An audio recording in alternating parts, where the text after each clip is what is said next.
Hola, buenas noches. Es un gusto saludarlos en esta tercera emisión de Noti7. Vamos inmediatamente con la información. El presidente de la República, a través de su vocero, dio a conocer las razones que lo llevaron a elegir a María Consuelo Porras Argueta como jefa del Ministerio Público. El presidente, en el cumplimiento del artículo 251 que le establece la Constitución Política de la República de Guatemala, y luego de analizar debidamente cada uno de los expedientes y planes de trabajo de los 6 candidatos a fiscales, ha decidido nombrar en el cargo a la licenciada María Consuelo Porras Argueta como la nueva fiscal general del Ministerio Público. La decisión fue una decisión basada en los planes de trabajo presentados al señor presidente el día lunes, además de revisar el currículum de cada uno de los candidatos. El presidente de la República valora las competencias de los otros 5 profesionales y los insta a continuar en sus trayectorias, por el pro y el bien de Guatemala. La selección de la ahora nueva fiscal del Ministerio Público se basaron en la trayectoria y los ejes de trabajo presentados, indicó el vocero presidencial. Dentro de estos ejes de trabajo, la readecuación del sistema de modelo de gestión para mejorar la efectividad del Ministerio Público, que esto permitirá resultados más eficientes para poder rebajar la mora judicial, lograr la celeridad de los procesos y sobre todo la efectividad en la investigación para la correcta imputación y presentación de pruebas en los órganos jurisdiccionales competentes. También la continuidad de colaboración impulsada desde el Ministerio de Gobernación en el gobierno del presidente Jimmy Morales, ahora con las fiscalías de nuestros países vecinos para combatir el crimen organizado transnacional. Muy buenas noches. La recién electa fiscal general del Ministerio Público se refirió a su plan de trabajo y a la conformación del equipo que la acompañará. La decisión del presidente para elegir al nuevo fiscal general del Ministerio Público fue basada en los planes de trabajo que presentaron los candidatos. María Consuelo Porras Argueta afirmó que trabajará de la mano con la CICIG y está conformando su equipo. Se analizará y evaluará todas las fiscalías, ¿verdad? No solo una en particular, porque a mí lo que me interesa es rendimiento. Poderle decir al pueblo de Guatemala, yo estoy aquí como una servidora pública responsable y para poder verdaderamente cumplir con el mandato de ley durante los 4 años. Entonces todo el personal va a estar sujeto a evaluación, todos, porque necesitamos el rendimiento eficiente en el Ministerio Público. El apoyo que ha brindado la CICIG a Guatemala es importantísimo. Ahorita vamos a empezar a trabajar con el señor comisionado y consecuentemente, entonces, si me piden alguna recomendación, algún consejo, pues en su oportunidad se dará, ¿verdad? En principio no es mi competencia para poderles yo afirmar o negar alguna situación. La magistrada suplente de la Corte de Constitucionalidad basa su plan de trabajo al mando del Ministerio Público en 9 ejes. Uno de ellos es crear protocolos de investigación criminal y mejorar la eficiencia de las denuncias.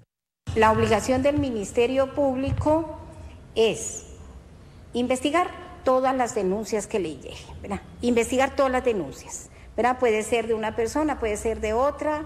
Trataremos de tener el mismo trato para todos los guatemaltecos, a manera de garantizar lo que dice el artículo 4 de la Constitución, igualdad para todos. Seremos respetuosos de la ley y muy objetivos, ¿verdad? Los delitos que tienen medidas sustitutivas, siempre y cuando no haya peligro de fuga u obstaculización a la averiguación de la verdad, que son los 2 presupuestos puntuales que la ley nos da para no conferir aún y cuando sean delitos menores, pues obviamente se ponderará y no se otorgará. Sobre la base del diagnóstico y de las necesidades puntuales que se adviertan, entonces se empezará a implementar la readecuación del modelo de gestión, que es una de las principales ejes que yo estoy proponiendo en el plan de acción.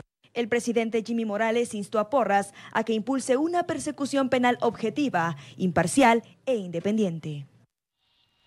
Buenas noches. Esta elección del presidente Jimmy Morales amerita el análisis de nuestro analista de cabecera, el licenciado Julio Talamonti, quien seguramente tendrá una visión de lo que hoy ha sucedido. Primero, una elección, después una reacción. Acabamos de escuchar precisamente a la licenciada María Consuelo Porras en sus primeras declaraciones en esta conferencia de prensa que recién nombrada se organizó. ¿Cuál es su lectura de lo sucedido en este 3 de mayo? Buenas noches, licenciado. Buenas noches, licenciado Luis Pellecer, a todos los televidentes de Noti7. Yo creo que hoy pasó algo bastante importante, es decir, la doctora Consuelo Porras ha demostrado a lo largo de todo este proceso que yo creo que está bastante preparada. 5 años de experiencia ya en el Ministerio Público, magistrada de apelaciones de niñez y adolescencia, magistrada suplente de la Corte de Constitucionalidad y además con un doctorado en Derecho, una maestría en Derecho Penal también. Creo que es una persona bastante conocedora del tema para llevar por el rumbo correcto a esta institución del Ministerio Público y tomar el reto de combatir esta enorme impunidad que hay, ¿verdad? Por supuesto, licenciado Julio Talamonti, que hay pues un camino que ya se ha recorrido en el Ministerio Público y que obviamente las instituciones son las que deben de prevalecer más que la figura. ¿Qué retos sustanciales ve usted para la nueva y próxima fiscal del Ministerio Público? Yo creo, licenciado Luis Pellecer, que los retos son demasiados.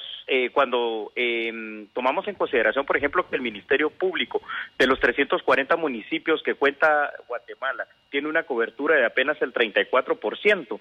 Creo que grandes retos serán, por ejemplo, el tratar de conseguir y convencer, en este caso, al Congreso de la República para que tenga una ampliación presupuestaria o los fondos necesarios para ampliar esa cobertura y hacer cumplir las funciones que dice la Ley Orgánica del Ministerio Público, es decir, una investigación de delitos de acción pública eficiente y eficaz, dirigir a la policía y a los cuerpos de seguridad de Estado en la investigación de los hechos delictivos y, por sobre todo, preservar el Estado de Derecho y el respeto a los derechos humanos. Esa, si logra cumplir con ello la doctora Porras, será una gestión bastante valiosa. Licenciado Talamonti, siempre sucede cuando hay una elección y ahora que se despejó la duda y se conoce el nombre, desafortunadamente las redes sociales sirven para todo tipo de cosas negativas y ya se empiezan a pedir investigaciones, que su pasado y demás. ¿Qué derecho y qué beneficio de la duda tiene alguien que es electo un funcionario público como sucede en este momento con María Consuelo Porras? Yo creo, licenciado Luis Pellecer, que por la carrera que ha demostrado en el sector justicia la doctora Porras, tiene todo el derecho precisamente del beneficio de la duda. No es ninguna persona que desconozca, no es una persona improvisada, es una profesional del derecho bastante bien preparada. Yo no la conozco personalmente, la gente que ha trabajado con ella dice que cuenta con un carácter fuerte y ese carácter se necesita aquí en Guatemala para dirigir una institución tan complicada, además de la experiencia grande que tiene como magistrada, como exfiscal y de alguna manera también recordemos que ya ella participó en 2 procesos anteriores para el cargo de fiscal general. Creo que debemos darle el beneficio de la duda y esperamos que lo haga de la mejor manera posible. Muchas gracias, licenciado Julio Talamonti. Hay que destacar que en su razonamiento y el nombramiento leído por el vocero presidencial, el presidente de la República expresaba su agradecimiento primero a la comisión de postulación y después a los otros 5 candidatos porque todos eran excelentes para poder ocupar esta posición que hoy pues corresponde a María Consuelo Porras. Vamos con buenas noticias. 4 funcionarios de alto rango del Ministerio Público presentaron sus renuncias, las cuales fueron aceptadas por la fiscal general Telma Aldana. La vocera del ente investigador da a conocer los nombres de los funcionarios que dimitieron. Ellos renunciaron por motivos personales y a la vez agradecieron por servir a la institución durante estos 4 años. Se trata de la licenciada Mayra Vélez, quien fungió como secretaria general del Ministerio Público, la licenciada Ofelia González, quien ocupó el cargo de secretaria privada y de Asuntos Estratégicos, el licenciado Rotman Pérez, secretario de Política Criminal, y el ingeniero Ronald Figueroa, coordinador nacional del Sistema Informático. Estas 4 personas presentaron su renuncia y se les aceptó el día de ayer y surtirá efecto a partir del 17 de mayo. Julia, ¿se esperarían más renuncias? ¿Tiene alguna información?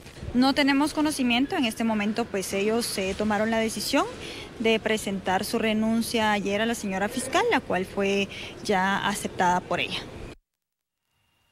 Representantes de la sociedad civil solicitaron al Congreso de la República la remoción inmediata del Procurador de los Derechos Humanos, Jordán Rodas Andrade. Noel Arameo Varillas, representante de Política más una docena de huevos, y Boris Lemus, de Sociedad en Acción, presentaron más de 23,000 firmas al primer vicepresidente del Congreso de la República, Felipe Alejos Lorenzana, solicitando la remoción del Procurador de los Derechos Humanos, Jordán Rodas Andrade, por incumplimiento de sus funciones como magistrado de conciencia. Presentamos la denuncia por discriminación. Un día después de que él asumió el cargo de Procurador de los Derechos Humanos, habló de que quería incluir en su equipo de trabajo solo personal que no fuera ladino. Es una discriminación. También su participación en la procesión de la Santísima Vulva, donde no solo él estuvo presente, sino que participó, y hay los medios de prueba que lo pueden demostrar. Entonces, el día de ayer se presentó la denuncia ante el Ministerio Público. Exclusivamente para pedirle al Congreso que haga la parte que le corresponde de investigar y destituir a Jordán Rodas. El Procurador de los Derechos Humanos debe defender los derechos de los ciudadanos, de los abusos del Estado y sus funcionarios. El Procurador de los Derechos Humanos no debe defender derechos de extranjeros, ni mucho menos andar haciendo política partidista. Hablando en el caso concretamente del Procurador de los Derechos Humanos, que sí se preocupa por algunos temas, pero no por los grandes temas de la mayoría de los guatemaltecos. Lamentablemente sí creo que es un Procurador de los Derechos Humanos que más se preocupa de cuidar a los delincuentes, y que él ha sido parte de ese grupo que ha querido desestabilizar las instituciones del país, que ha buscado ese golpe de Estado técnico, en el cual también ustedes se podrán recordar que cuando fue lo de Serrano, el Procurador de los Derechos Humanos fue quien asumió como presidente. Así que a mí no me extrañaría en este caso que a él se le caiga la baba para ser el próximo presidente de Guatemala, pero impuesto. Eso no puede ser, señores, no podemos permitir eso. Entre los delitos denunciados está la violación al artículo 224 del Código Procesal Penal, referente a la celebración de una ceremonia religiosa o ejecute actos en menosprecio o con ofensa de culto o de los objetos destinados al mismo. En declaraciones a la prensa, el vicepresidente de la República, Yafet Cabrera, se refirió a la forma de mantener la estabilidad y el orden constitucional del país. Sí, el mensaje es claro, que la comunidad internacional debe respetar nuestra constitución política y debe apegarse, estando en el territorio guatemalteco, a lo que la Constitución dicta. Por aparte, fijó su postura sobre el actuar de la PDH. Lo que sucede es que no ha habido respeto para el gobierno. Entonces el señor presidente ha expresado cosas que son reales, ¿verdad? No es posible que un partido de información como Codeca se siente a la mesa con el procurador, con el rector de la Universidad de San Carlos. Yo fui rector de la universidad y creo que la universidad ha sido un baluarte en la democracia de este país. Entonces lo que el presidente dijo fue sencillo, que esta situación no puede seguir en Guatemala. Yo creo que debemos de ser respetuosos, y si uno está ejerciendo una función pública, debe de respetar la Constitución fundamentalmente. El pasado viernes 27, la Comisión Helsinki de los Estados Unidos conoció en audiencia el caso de la familia rusa Vitkov. James Lankford, representante por Oklahoma, se pronunció en los siguientes términos luego de la audiencia correspondiente. Aprecio a ustedes y a su personal el trabajo duro para traer estas historias y hechos a la luz. Quiero centrarme en algo que durante demasiado tiempo ha pasado por alto y sin la debida supervisión del Congreso de los Estados Unidos.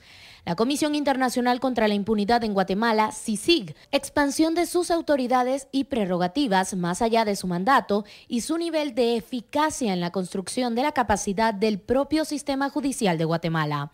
El mandato de la CICIG establece claramente que la entidad fue creada para apoyar al gobierno de Guatemala mediante la investigación y disolución de las fuerzas de seguridad ilegales y las estructuras clandestinas de seguridad que operan en el país. Después de más de una década de operación en el país, hay una cantidad desconocida del progreso en la creación de la capacidad para el propio sistema judicial de Guatemala.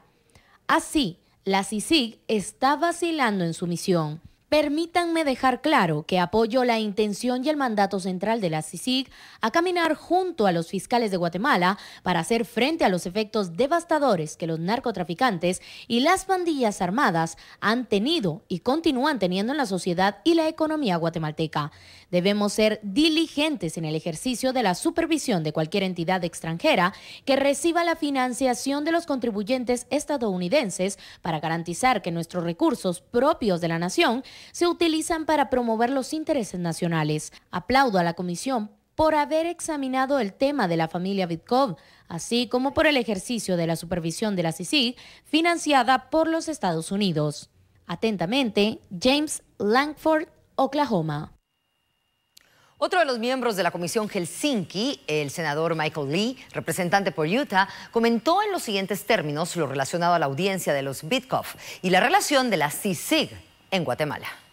Declaración de la Comisión de Helsinki de los Estados Unidos. Es verdaderamente lamentable que tengamos que conocer estos eventos tan horribles en América para detener y examinar cómo los dólares de nuestros contribuyentes están siendo gastados en apoyo a la gobernanza supranacional en el extranjero, de manera que causan estragos y voltean en principio la soberanía de otros.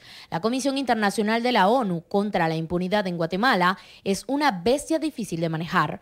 Mientras que inicialmente debía sacar la raíz de corrupción y respetar el Estado de Derecho, la CICIG en principio y aplicación se ha convertido en un árbitro extrajudicial, parcial e injusto en Guatemala. Desde su creación en 2007, los Estados Unidos han gastado más de 44.5 millones de dólares en la CICIG. Nuestra embajadora ante la ONU, Nikki Haley, ha pedido a la entidad que permanezca intacta. Ella también ha pedido a la organización que sea menos evidente y política, diciendo que no debe estar en los periódicos todos los días. Ninguna organización debe estar en deuda con un hombre de la manera en la que CICIG está entrelazada con el comisionado Iván Velázquez. Una entidad que es verdaderamente imparcial debe continuar su misión independientemente de quién está a cargo. En parte, por esta razón, nosotros y otros que apoyan financieramente a la CICIG deben aumentar la supervisión sobre este cuerpo, asegurando que los fondos se usan con responsabilidad. La CICIG debe arrancar de raíz la corrupción real en lugar de construir o derribar a los políticos ganadores y perdedores. Me duele ver la soberanía continuamente tirada en la cuenta, como ha sido el caso de Guatemala. Es injusto para los ciudadanos promedio, ha sido desleal para los Vitkovs. Hoy, desearía que la CICIG nunca hubiera sido establecida. Desearía que hubiéramos gastado todos esos fondos y todo este tiempo de trabajo, sí, en problemas de corrupción, pero también en la delincuencia transnacional o en la creación de oportunidades económicas para los guatemaltecos y los estadounidenses, o en fortalecer el gobierno actual de Guatemala establecido por el pueblo guatemalteco. Respetuosamente, Michael Lee, senador de Estados Unidos.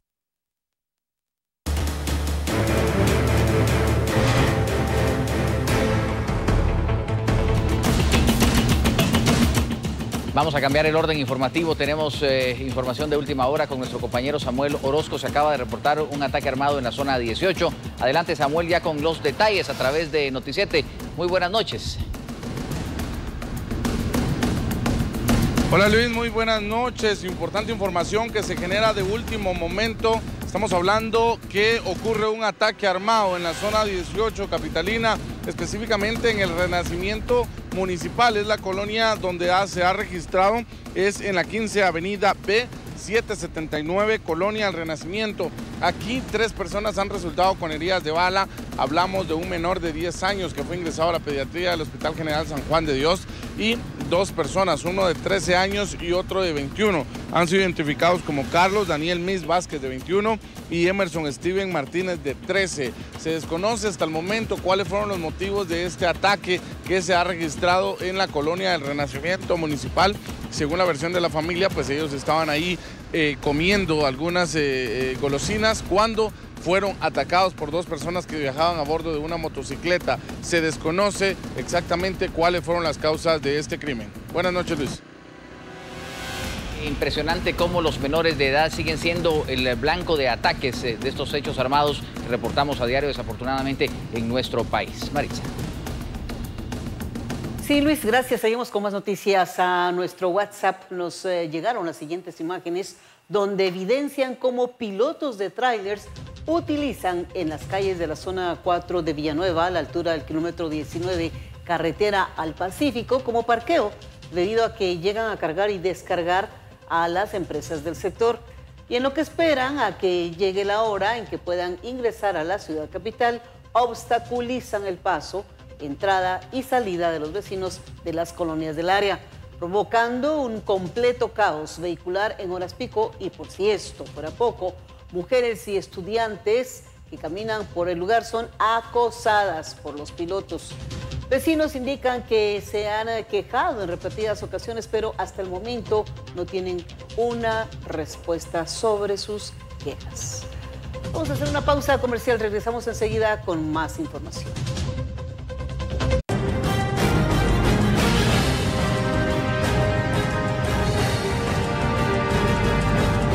Como extraída de una telenovela, se produjo una tragedia en Santa Catarina Pinula. Se trata de una pareja de jóvenes esposos a quienes la muerte los separó, pero en muy corto tiempo. Ellos son Susana Yamilet Cifuentes Briones y Carlos Taracena Mendoza. Decidieron entrelazar sus vidas como esposos un par de meses atrás y su historia de amor hubiera pasado desapercibida como el resto de matrimonios en el país, de no ser porque tuvo un abrupto y trágico final. El martes último, cuerpos de socorro fueron alertados de una emergencia en un edificio de apartamentos en Villas Granada 2, en la zona 10 de Santa Catarina Pinula. Al llegar se encontraron con la tragedia. Dentro de uno de los apartamentos del edificio yacía el cadáver de Susana Briones, de 27 años. Presentaba heridas provocadas con arma blanca en distintas partes del cuerpo. Fuera del edificio y sobre la vía pública yacía el cadáver de Carlos Taracena. Había fallecido por politraumatismo. Vecinos indicaron que la pareja discutía airadamente y luego de unos minutos todo quedó en silencio, por lo que alertaron a los socorristas. La primera línea de investigación apunta a que la pareja tuvo una discusión acalorada, luego él perdió el control y apuñaló a su esposa. Al ver lo que había hecho, se tiró del cuarto nivel del edificio y murió instantáneamente.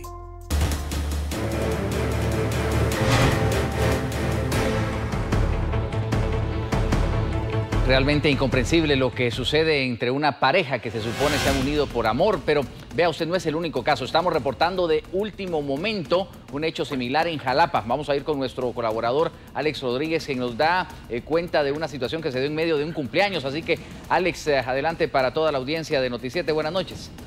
Buenas noches, Guatemala. Buenas noches, y compañeros de Noti7. Efectivamente, una situación desgarradora, una tragedia acaba de ocurrir en lo que es la cabecera departamental de Jalapa. Y específicamente a eso de las 8:20 se reporta un ataque en donde muere una fémina y su conviviente. Se trata de Wendy Yesenia Cordero, de 33 años de edad, quien celebraba su cumpleaños con sus amigos. Sin embargo, según se presume y de acuerdo a las hipótesis que hasta el momento se manejan, un ataque de celos desató una discusión, lo que terminó en un ataque armado en donde fallece la víctima, que por supuesto es la fémina inicialmente, y Luis Recinos, de 33 años de edad también. Al ver muerta a su esposa, decide quitarse la vida. Los bomberos voluntarios buscaron la forma de revivir a estas personas dando los primeros auxilios. Sin embargo, ya era demasiado tarde. Por supuesto, se queda en la orfandad dos niños, un niño y una niña, ante esta situación. Lo que llena de mucha tristeza a la población jalapaneca es cómo los celos y el alcohol pueden venir y acabar, devastar a una familia. Totalmente, Alex. Establezcamos un dato. Ella tenía 43 años y él 33, según lo que pudimos apreciar. 33 años tenían ambas personas. La pareja tenía 33 años cada uno. Bueno, muchas gracias, Alex. ¿Conocidos en Jalapa?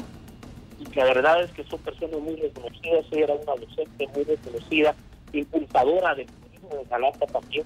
Aparte de esto, el señor Luis Recinos, también un docente y quien se dedicaba a la computación, a la tecnología.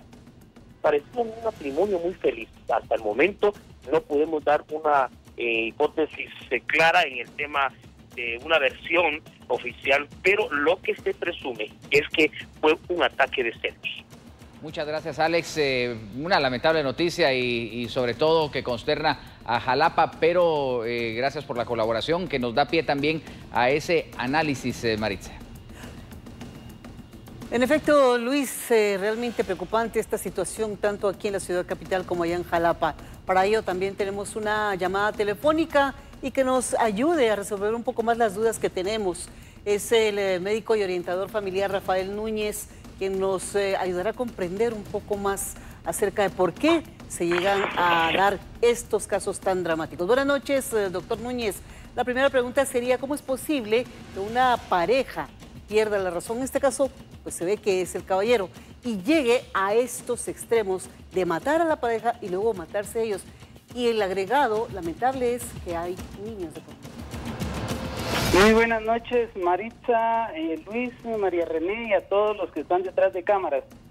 Es muy comprensible que esté sucediendo esto en muchas familias, porque muchas familias están viviendo crisis porque algunos de sus miembros, ya sea él o ella, no han sabido madurar en la forma de relacionarse, en la forma de comunicarse, como vimos en el primero de los casos, ¿verdad? Que termina en una discusión donde realmente la base del matrimonio, que es el amor, la fidelidad y la fecundidad, se ha perdido en muchos matrimonios jóvenes.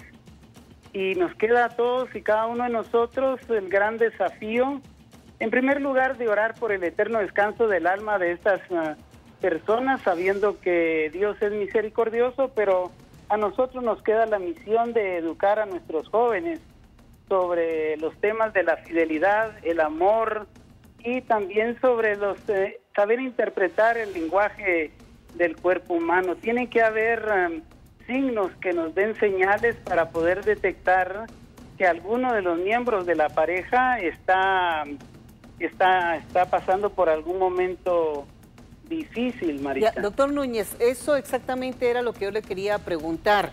El extremo es que llegan a matar a la pareja y luego se matan ellos.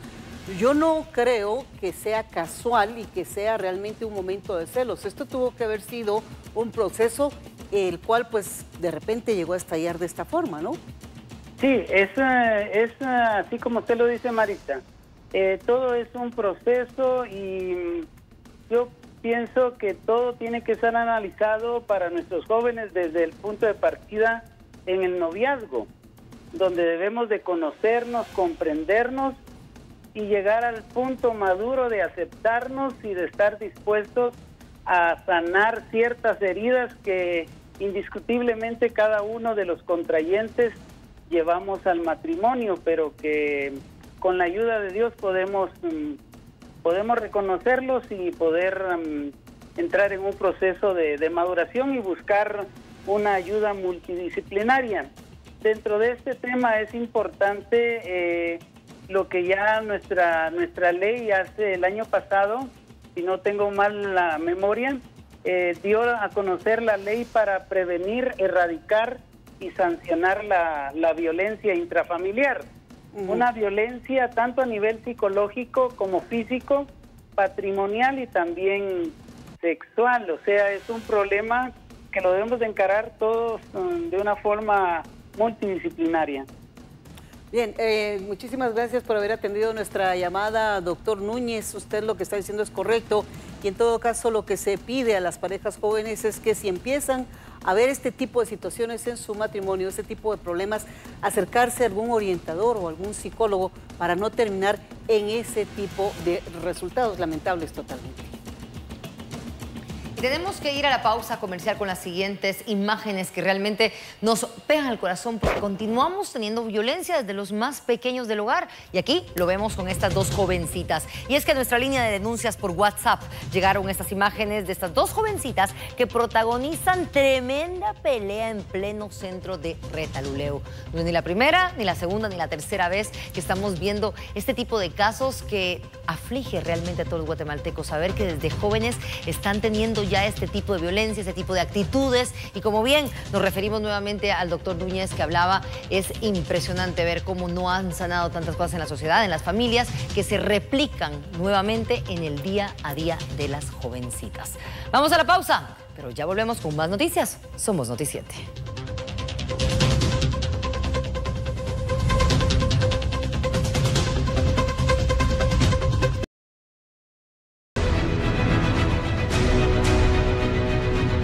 Esta mañana en el interior del país llamaba la atención cómo un reo que era trasladado al Seguro Social de Zacapa fue liberado por un comando armado. El recluso fue detenido en diciembre del 2015, acusado del asesinato de un trabajador de la SAT en el 2010.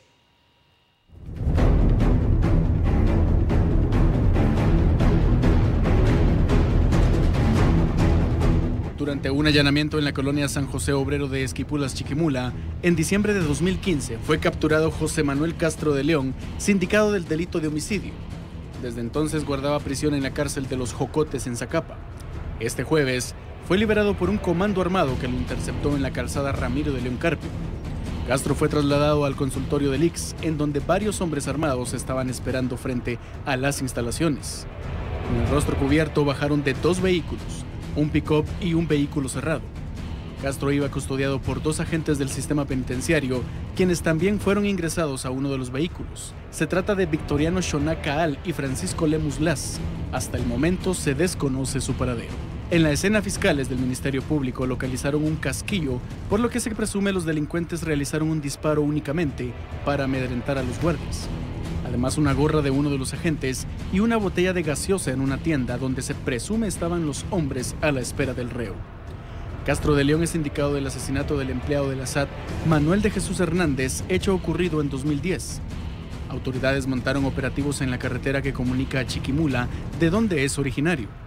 Además, montaron puestos de control en los kilómetros 164 y 204, ruta interamericana, 198, ruta al departamento de Jutiapa, 185, carretera a la frontera El Florido y kilómetro 225, frontera Aguacaliente. Al menos 6 operativos se realizan en la cabecera departamental con el objetivo de interceptarlo, pues se presume que iba a ser trasladado a Chiquimula luego del rescate. Una pareja de malhechores quisieron despistar a las autoridades simulando llevar un ventilador en un taxi. Esa acción fue descubierta. Conozca qué fue lo que realmente llevaban. Aparentando que era un ventilador, una pareja llevaba en un taxi una caja de cartón y en su interior 2 fusiles. Extraoficialmente se conoce que la mujer tendría vínculos con pandilleros e iba a entregar las armas para que realizaran un ataque armado. No se descarta que este fuera accionado en el Búcaro, zona 12 de Villanueva. Se logra la detención de una pareja que viajaba en un autotaxi. Estas 2 personas llevaban 2 fusiles de asalto, con los cuales se presume pretendían realizar un ataque armado en ese sector, lo cual fue evitado, Mabel, gracias al accionar de nuestro personal policial. Se evita el ataque y se logra la incautación de las armas de alto poder. El hecho se realizó en la colonia Villalobos 2, en la zona 12 de Villanueva, donde se captura a Moisés Peña, de 52 años, quien iba acompañado de Jacqueline Fabiana Reyes, de 22. Estas personas se conducían a bordo de un autotaxi, placas de alquiler A507 BCB.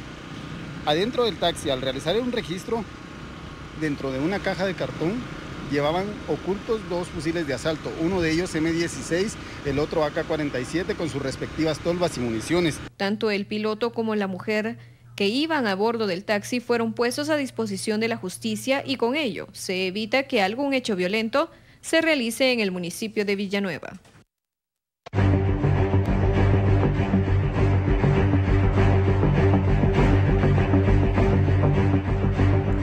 2 mujeres fueron atacadas a tiros en una cevichería de la colonia El Milagro. Este crimen ocurrió dentro del mercado de dicha colonia. En la colonia El Milagro del municipio de Misco, hablamos, este es el sector de la zona 6 de este municipio. En el interior del mercado de esta colonia se encuentra una cevichería que se llama Doña Reina.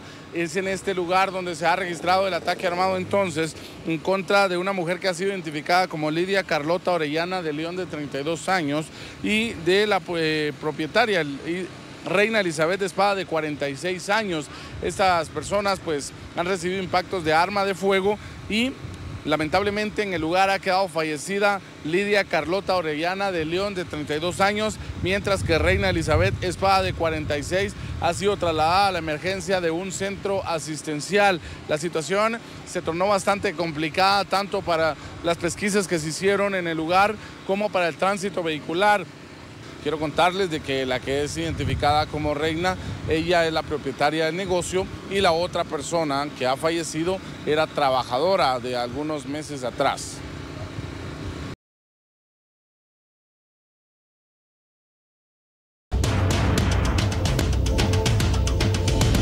Estamos de regreso con más información. Ministros de Cultura de Iberoamérica se reúnen para discutir colaboraciones culturales relacionadas a los objetivos del milenio. Antigua Guatemala es la sede de la 19ª Cumbre Iberoamericana de Ministros de Cultura, la cual reunió a varios ministros del mundo. El objetivo es discutir y recomendar acciones enfocadas a reforzar el tema en relación a los objetivos de desarrollo sostenible enmarcados en la Agenda 2030. El tema aquí es la discusión de la cultura como concepto de identidad y como un factor fundamental de cohesión, de paz, de seguridad y de combate a la pobreza. Es decir, hay dentro de los objetivos de desarrollo del milenio muchos elementos que los países iberoamericanos están tratando de impulsar, pero realmente el tema fundamental es la cultura y definir qué rol juega la cultura en este papel tan importante de los objetivos del milenio. Yo personalmente creo que hemos dejado a la cultura de último lugar. Creo que es frustrante trabajar en un tema cultural con un presupuesto tan pequeño. El director de la UNESCO señaló que lo que se pretende es proponer que los temas culturales sean parte de los objetivos de desarrollo sostenible, de manera que permitan darle mayor importancia. Entonces lo que se está discutiendo aquí, la importancia que tiene esto, es que se tomen acuerdos que permitan colocar de manera más clara la cultura en el proceso de cumplimiento de los objetivos de desarrollo sostenible establecidos por Naciones Unidas. Porque el aporte que tiene que hacer la cultura es fundamental. Es más, sin el aporte de la cultura, entendida la cultura en su dimensión más amplia, no se podría avanzar en lo demás. El evento se desarrollará durante los próximos 2 días, como antesala a la 26ª Cumbre Iberoamericana de Jefes de Estado, en la que también Guatemala será anfitriona. Desde San Pedro, Zacatepeques, nos llegan esas imágenes de un río contaminado. Vea usted, cuyo afluente primero fue pintado de verde y luego de azul. Los vecinos desconocen la causa de este fenómeno, pero piden a las autoridades den el seguimiento adecuado que este caso amerita.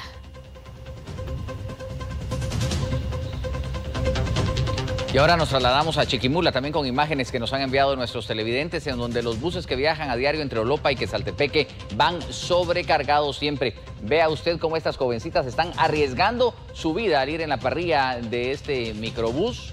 Está pues siendo una situación denunciada, los vecinos se preocupan, pero también los padres de familia que lo vean para que pues puedan poner un alto a esta situación. No hay ninguna prisa, ninguna urgencia que valga la vida de estas jovencitas, Dios no quererlo, un accidente.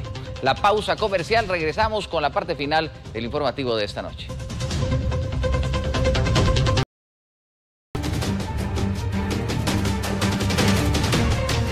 Para evitar que se ponga en riesgo la seguridad alimentaria y agrícola, se ordenó el inmediato retiro del país del contenedor procedente de Sudamérica, pues en su interior se detectó una peligrosa plaga de gorgojo. Sí, por supuesto, ese contenedor, al nosotros notar este problema, no entra al país. Ese tiene que regresar a su país de origen o tiene que ser destruido.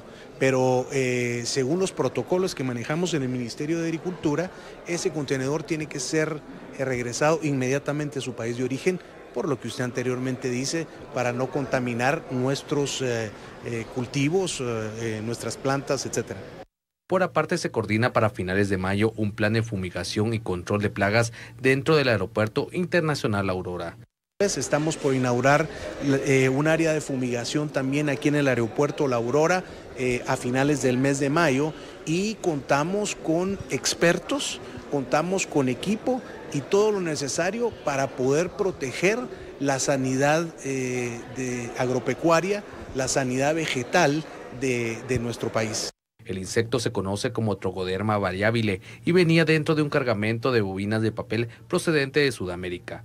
Según se indicó por autoridades del MAGA, se detectó este tipo de plaga en otros contenedores, pero fueron devueltos a su país de origen.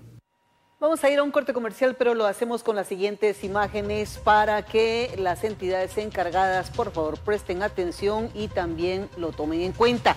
Esta es una pasarela que está ubicada en la calzada San Juan y pueden ver los grandes hoyos que tienen. Los escalones son realmente complicados, es un riesgo tremendo para las personas que suben. Imagínense ustedes, va un niño o es de noche, qué difícil y qué complicado poder subir esto. Así que por favor, esto es en la calzada San Juan, como mencionamos, en el área de la colonia Quinta Samayoa. Vea usted cómo los escalones son realmente el riesgo que les estamos comentando. Ojalá que puedan observar esto y los lleguen a corregir. Ahora sí, vamos a una pausa. Regresamos enseguida.